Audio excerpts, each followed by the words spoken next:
샬롬. 창세기 강의 176번째 찬송가 202장 찬양으로 시작하겠습니다.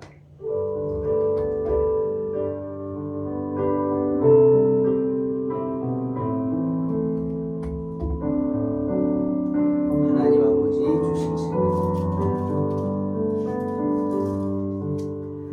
하나님 아버지 주신 책은 귀하고 중하신 말씀일세. 기쁘고 반가운 말씀 중에 날 사랑한단 말 참 좋도다. 주 나를 사랑하시오니 즐겁고도 즐겁도다. 주 나를 사랑하시오니 나는 참 기쁘다.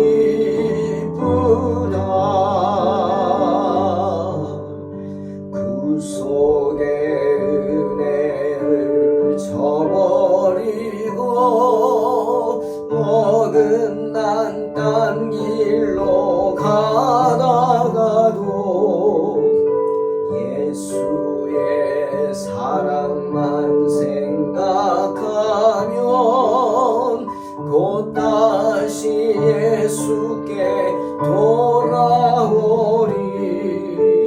주 나를 사랑하시오니 즐겁고도 즐겁도다. 주 나를 사랑하시오니 나는 참 기쁘다.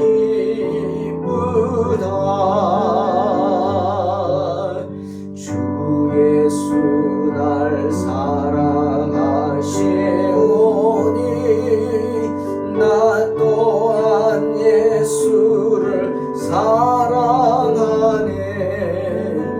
날 구원하시려 내려오사 십자가 위에서 죽으셨네.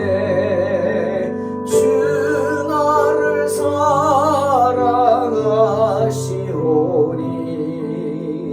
즐겁고도 즐겁도다.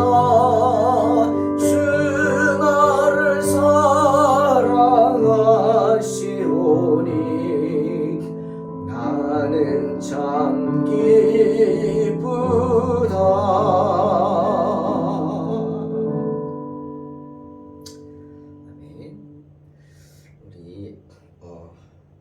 한 번 더 찬송, 너무 좋은 찬송입니다. 제가 참 좋아하는데 좀 다른 템포로 한번 해보겠습니다.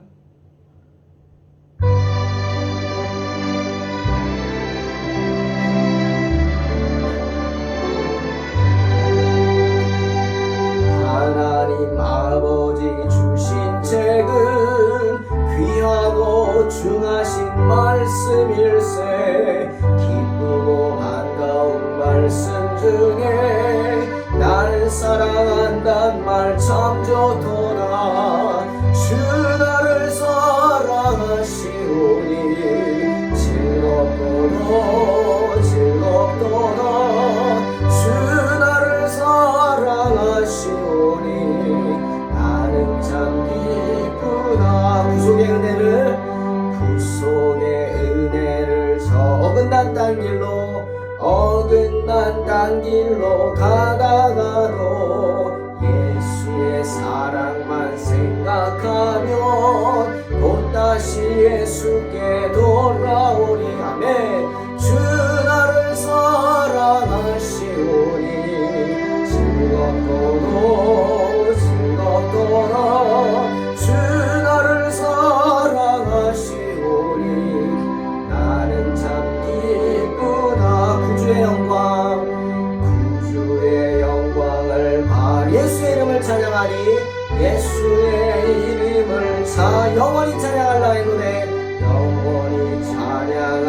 예수의 이름이 귀하도다. 아멘. 예수의 이름이 귀하도다. 주 나를 사랑하시오니 즐겁도다 주 나를 사랑하시오니 나는 참 기쁘다. 주 예수 날 사랑 주 예수 날 사랑하시오니 나 또한 예수를 사랑하네. 날 구원하시려 내려오사 십자가 위에서 죽으셨네. 주 나를 사랑하시오니 즐겁도다 주 나를 사랑하시오니 나는 참 기쁘. 주 예수 날 사랑하시오니 주 예수 날 사랑. 마귀가 놀라서 물러가네. 아멘. 마귀가 놀라서 물러가네. 주 나를 이렇게 사랑하니 그 사랑 어떻게 보답할까. 주 나를 사랑하시오니 즐겁도다 주 나를 사랑하시오니 나는 참 기쁘다. 아멘. 주님이 저와 여러분을 사랑하시는 줄로 믿습니다. 아멘. 창세기 39장 7절로 12절 봉독합니다. 그 후에 그의 주인의 아내가 요셉에게 눈짓하다가 동침하기를 청하니 요셉이 거절하며 자기 주인의 아내에게 이르되 내 주인이 집안의 모든 소유를 간섭하지 아니하고 다 내 손에 위탁하였으니 이 집에는 나보다 큰 이가 없으며 주인이 아무것도 내게 금하지 아니하였어도 금한 것은 당신뿐이니 당신은 그의 아내임이라. 그런즉 내가 어찌 이 큰 악을 행하여 하나님께 죄를 지리이까. 여인이 날마다 요셉에게 청하였으나 요셉이 듣지 아니하여 동침하지 아니할 뿐더러 함께 있지도 아니하니라. 그러할 때에 요셉이 그의 일을 하러 그 집에 들어갔더니 그 집 사람들은 하나도 거기에 없었더라. 그 여인이 그의 옷을 잡고 이르되 나와 동침하자. 그러나 요셉이 자기의 옷을 그 여인의 손에 버려두고 밖으로 나가매.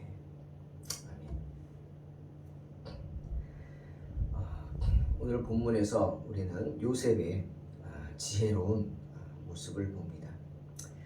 잠언 2장 6절에서 솔로몬은 이렇게 말하죠. 대저 여호와는 지혜를 주시며 지식과 명철을 그 입에서 내신다. 여러분, 명철이란 말이 무슨 말입니까?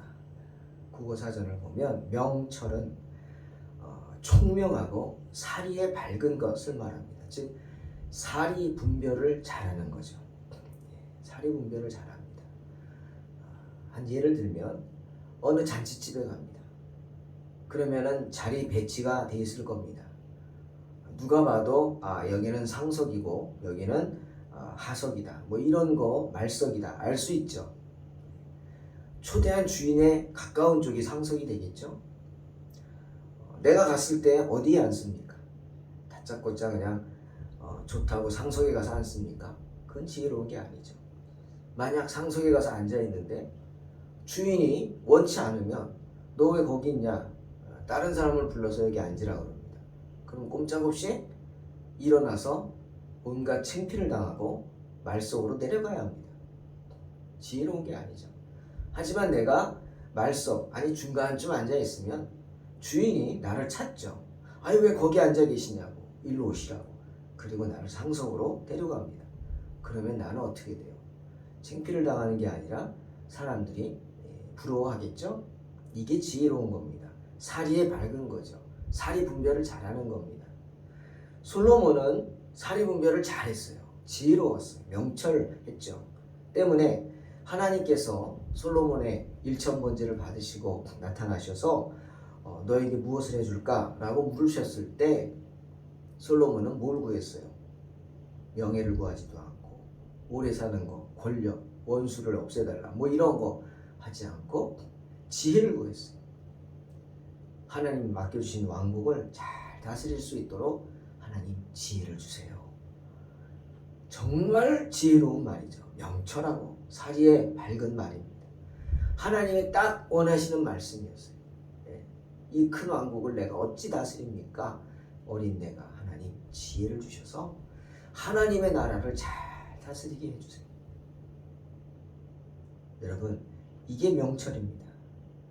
그런데 그렇게 명철했던 솔로몬이 말년에 그만 큰 죄를 범하게 되죠. 그 총기를 잃어버립니다. 명철함을 잃어버려서 이방의 족속의 여인들을 부인으로 첩으로 삼아서 그만 예루살렘 안에다가 성전이 있는 곳에 이방 애굽의 우상의 신전을 짓기도 하는 어리석음을 범하게 됩니다.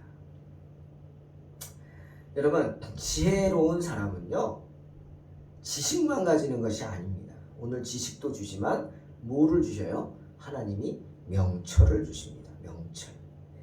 명철이 뭐라 그랬죠? 어떤 문제에 부딪혔을 때 사리 분별을 잘하고 총명하게 행동하는 것을 말해요. 오늘 본문의 요셉처럼 지혜롭게 명철하게 사리 분별을 잘하는 사람입니다.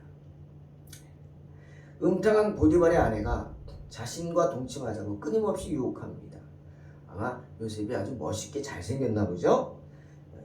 요셉은 보디발의 신임을 받고 있는 사람, 애굽 총리의 애굽의 그 친위대장의 그 모든 큰 집안의 모든 것을 마음대로 할 수 있는 그런 사람이었어요. 그 집에서 보디발보다 높은 사람이 없을 정도죠. 종이지만 그렇게 인정받는 사람이었습니다. 마음만 먹으면 모든 일을 할 수 있는 위치라는 말이죠. 그런데 문제는 그 보디발의 아내가 매일 눈짓을 보내면서 요셉을 유혹하는 겁니다. 그러니 얼마나 힘이 들었을까요? 여러분, 이 정욕을 이기는 게 사람의 힘으로는 할 수 없는 거예요. 사람이 할 수 없어요. 자꾸만 그런 것에 눈이 돌아가는 게 사람입니다. 남자들은 다 그런 마음이 있잖아요. 유혹에 약하죠, 남자는. 요셉도 얼마나 힘들었을까 정말 생각을 해봅니다. 그런데 그렇게 자기를 유혹하는 게 누구예요? 다른 사람도 아니고 보디발의 아내입니다. 그렇다면 요셉이 복종해야 하는 사람은 맞아요. 왜? 자기 주인의 아내니까 복종해야죠. 무슨 요구를 하든 들어줘야 합니다. 그래야 자기한테도 유리하고 좋죠. 반대로 그녀가 요구하는 것을 무시하면, 안 들으면 어떻게 돼요? 그녀가 적이 되니까 요셉은 어떻게 됩니까? 큰 위험에 처하게 될 것입니다. 그러나 보디발의 아내가 요구하는 것이 내가 들어줄 수 있는 게 아닙니다. 그냥 보통 사람 같으면 그래 뭐 딱 눈 한 번 딱 감고 넘어가지 뭐 편하게 살자. 좋은 게 좋은 거지 뭐 이런 생각을 할 겁니다. 그런데 보디발의 아내의 유혹을 요셉은 대놓고 뿌리치면서 그녀에게 뭐라고 합니까? 이렇게 말하죠. 내 주인이 집안의 모든 소유를 간섭하지 않고 다 내 손에 위탁했습니다. 이 집에서 나보다 큰 사람은 없습니다. 예? 맞죠? 주인에게 금한 것이 없어요. 아무것도. 예? 모든 걸 마음대로 했다고 합니다. 하지만 그렇다고 해서 당신까지 내가 건드릴 수는 없다고. 금한 것은 당신뿐이니. 왜? 당신은 그의 아내이기 때문이다. 당연하죠. 다른 사람의 아내를 내가 건드릴 수는 없는 것이다 라고 말하는 겁니다. 그러면서 이러죠. 그런즉 내가 어찌 이 큰 악을 행하여 하나님께 죄를 짓겠습니까? 외칩니다. 정말 지혜로운 사람이죠. 명철함을 얻은 사람입니다. 사리분별을 잘하는 사람이에요. 예? 당장의 고난이 있다 할지라도 내 영혼이 죽을 수 없다는 말이에요. 자기 영혼이 죽지 않고 살 길을 찾죠. 싸우는 겁니다. 예? 다른 이가 아니라 비록 당신에게 해를 당한다 할지라도 그래서 보디발에게 해를 당한다. 결국 그렇게 되잖아요. 하지만 그렇다 할지라도 나는 하나님 앞에서 범죄치 않겠습니다. 발버둥치는 요셉의 모습을 볼 수 있습니다. 10절에 여인이 날마다 요셉에게 청하였으나 요셉이 듣지 아니하여 동침하지 아니할 뿐더러 함께 있지도 아니했다고 성경은 분명히 말씀하십니다. 사랑하는 성도 여러분, 집요하고 계속되는 보디발의 아내의 유혹을 받으면서 믿음의 사람인 요셉이 과연 어떤 생각을 했을까요? 아주 만감이 교차했을 겁니다. 그죠? 하지만 가장 먼저 이런 생각해 봅니다. 요셉은 내가 누군가를 생각했을 겁니다. 내가 누군가. 자신의 위치를 생각했단 말이에요. 그래, 나는 종이에요. 하지만 모든 것을 위임받아서 더 이상 이 집에서 나는 종이 아니에요. 집사예요, 집사. 모든 걸 맡고 있는 높은 위치예요. 심지어 종이지만 다른 종들을 부릴 수 있는 권한이 있는 사람이에요. 그래도 나는 종이라는 거예요. 그리고 보디발의 종이기 이전에 나는 누구예요? 하나님의 종이에요. 거룩하신 하나님의 종. 보디발보다 더 높으신 하나님, 그분의 종이기 때문에 심지어 보디발이 명령해도 하나님의 말씀을 거역하는 일은 할 수 없는 거예요. 때문에 요셉은 보디발의 아내가 집안 사람들을 다 내보내고 아무도 없다, 우리 둘이 즐기자고 했을 때 어찌 내가 이 큰 악을 행해서 하나님께 죄를 짓겠냐고, 보디발이 아니죠, 하나님께 죄를 짓겠냐고 소리치며 거절한 것입니다. 여러분, 여기에 왜 아무도 없다고 하는 요셉의 음성을 들어보십시오. 맞죠? 아무도 없다고 아무도 없는 게 아닙니다. 하나님이 보고 계십니다. 하나님이 다 보고 계시는데 왜 아무도 없다고 하느냐? 요셉은 외치는 것입니다. 사랑하는 성도 여러분, 시편 17편 8절, 나를 눈동자같이 지키시고 주의 날개 그늘 아래 감추시는 분이 하나님이십니다. 나를 눈동자같이 지켜보신다고요. 나의 일거수일투족을 다 보고 계세요. 나의 모든 처지와 형편을 다 보고 계세요. 다 알고 계세요. 나의 모든 상황, 내가 얼마나 힘이 들고, 내가 얼마나 아파하는지, 내가 얼마나 괴로워하는지, 내가 얼마나 속상해하는지, 내가 얼마나 안타까워하는지, 내가 얼마나 갈급해하는지 하나님은 다 아시는 줄로 믿으시기를 주의 이름으로 축원합니다.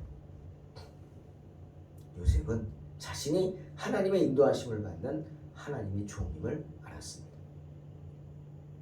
그리고 요셉은 죄를 생각했을 겁니다. 죄.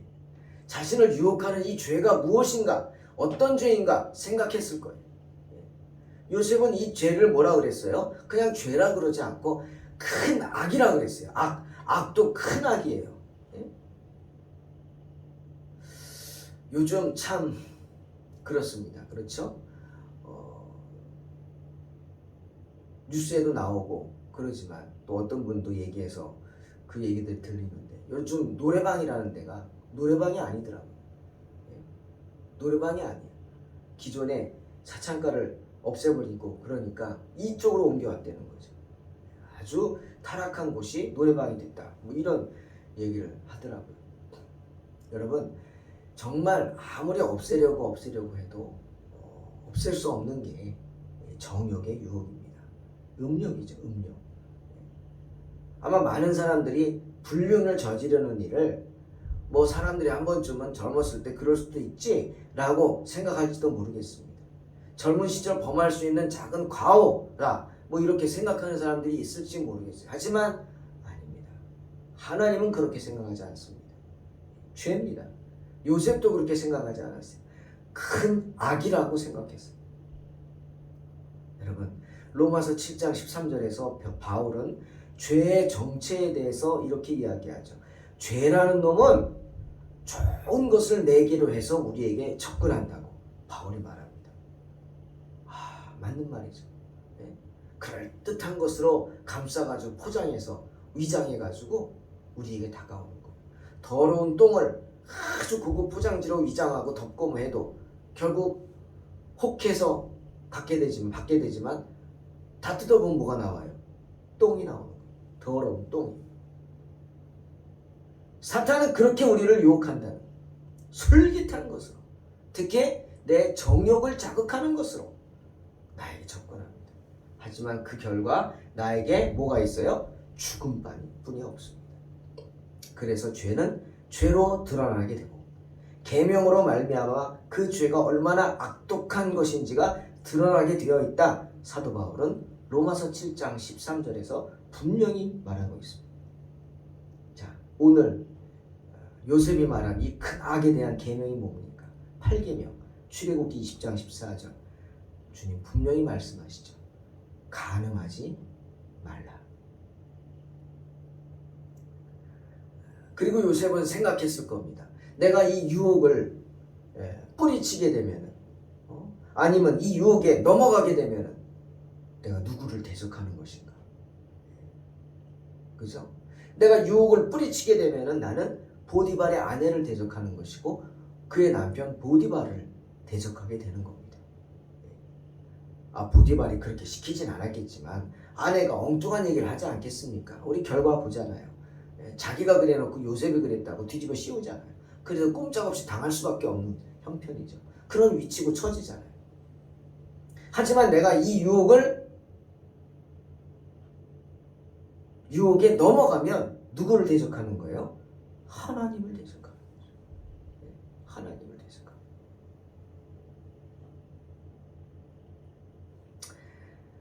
보디발의 아내에게 밧세바가 외치죠. 내가 어찌 큰 악을 행하여 하나님께 죄를 짓겠냐고. 요셉은 그 유혹에 넘어가면 자신이 누구를 대적하게 되는 것인지 잘 알았습니다. 하나님이시죠. 하나님을 대적하게 됩니다. 하나님의 사람이 간음죄를 저지르면 되겠습니까? 그것은 하나님의 성품과 그분의 사랑을 대적하는 것이죠. 여러분, 하나님의 사람들이 왜 죄를 미워하겠습니까? 바로 이런 이유 때문입니다. 내가 하나님의 사람이기 때문이죠. 보디발의 아내는 날마다 준수한 용모의 요셉을 유혹했지만 특히 어느 날 나를 잡아서 계획적으로 집에 있는 하인들 다 내보낸 후에 모르고 집에 일을 돌보러 들어오는 요셉을 붙잡습니다. 옷자락을 붙잡고 유혹합니다. 이 집에 아무도 없다. 아무도 몰라. 그냥 우리끼리 즐기자. 요셉의 옷을 잡고 늘어집니다. 그러자 요셉이 어떻게 했어요? 여인이 붙잡은 겉옷을 벗어버리고 그냥 그 자리에서 도망치고 맙니다. 여러분, 이것이 주님의 은혜 아니겠습니까? 피할 수 있다는 것. 죄 짓지 않고 피할 수 있다는 것. 요셉이 보디발 아내의 집요한 유혹을, 그 시험을 극복할 수 있었다는 것. 그것은 하나님께서 요셉에게 베풀어 주신 은혜인 줄로 믿습니다. 자신의 주인의 명예를 더럽히는 일을 결코 하지 않으려고 했던 요셉, 특히 하나님께 범죄치 않으려고 했던 요셉, 겉옷을 벗어 던지고 도망을 칩니다. 사랑하는 성도 여러분, 하나님께 지혜를 달라고 간구하시기 바랍니다. 하지만 그냥 지혜가 아닙니다. 험한 이 세상을 잘 살아가기 위한 지식, 더불어 명철 달라고 기도하시기 바랍니다. 그래서 어디서든지 올바르게 사리분별을 잘해서 사람들에게 칭찬되는 성도들이 되시기를 주님의 이름으로 축원합니다. 로마서 12장 21절 말씀 명심하십시오. 뭡니까? 악에게 지지 말고 선으로 악을 이기라 하는 말씀입니다. 그러기 위해서는 먼저 악에 맞설 수 있는 믿음의 선한 싸움을 싸워야 합니다. 맞서는 게 필요하단 말이에요. 그냥 멍청하게 있는 게 아니라 정말 맞섭니다. 맞서야 합니다. 맞설 힘을 길러야죠. 어떻게? 기도함으로, 깨어있음으로. 그리고 또 한 가지 방법은 요셉처럼 피하는 겁니다. 만나지 않는 것뿐 아니라 함께 있지도 않았다 그랬어요. 한 자리에서 숨도 쉬지 않았단 말이에요. 지혜롭죠. 그리고 어떤 피해가 온다 할지라도 감수하겠다는 각오로 겉옷을 벗어 던지고 도망칩니다. 붙잡았으니까 겉옷을 벗어 던지고 도망칩니다. 사랑하는 성도 여러분, 살아계신 하나님이 당신의 택한 백성들을 항상 지켜보고 계시다는 사실을 결코 잊지 마십시오. 그런즉 내가 어찌 큰 악을 행하여 하나님께 죄를 짓겠냐는 요셉의 외침을 늘 기억하시고 맡겨진 인생 가운데 하나님 속일 생각하지 말고 충성함으로 승리하시기를 주의 이름으로 축원합니다. 기도하겠습니다. 하나님 감사합니다. 어리석은 저희들 오늘도 주님 앞에 말씀 앞에 서서 정말 말씀 가운데 새로워지기를 원합니다. 하나님 어리석은 저희들 붙잡아 주셔서 늘 주의 마음을 깨달아 아는 복된 성도들 되게 하여 주시옵소서. 오늘도 믿음으로 맡겨주신 인생을 감당하려고 합니다. 우리가 약해서 유혹에 넘어질 때도 많습니다.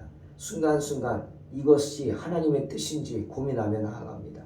혹시 내 정욕이 아닌지, 내 욕심이 아닌지, 정말 내가 감당할 수 있을지 걱정하면서 하나님 앞에 엎드립니다. 하지만 그 모든 걱정이 기우가 되게 하시고 하나님의 인도하심을 받음으로 오늘 하루도 믿음으로 승리하게 하여 주시옵소서. 예수님의 이름으로 기도하옵나이다. 아멘. 믿음으로 승리하시기 바랍니다.